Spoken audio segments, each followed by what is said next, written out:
ચા કરતા કિતલીયું ગરમ હોય.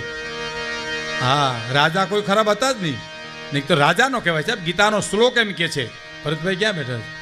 હા, આપણા હમણાં બોલતા હતા. હા, એમાં ગીતાનો શ્લોક ખોટો પડે. રાજા ખરાબ હોય તો સાહેબ કૃષ્ણની વાણી કોઈ દી ખોટી ન પડે.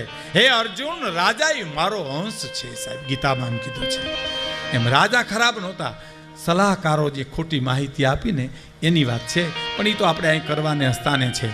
પણ રાજાને ગમે તો પાસવાને ન ગમે કે બાપુ આવા ઘોડાના 1000 રૂપિયા થોડો દેવાય, વરી વેચે. ટૂંકમાં હું આપને કહું કે થતાં એક રજવાડામાં સવારથી વાત મંડાણી અને છેલ્લે 999 વાત અટકી સાહેબ. સવારથી દાયરામાં બધા બેઠા, થતા કોઈ 500, 700, 800, 900 ડીએચમાં ટાણે સાહેબ 999 વાત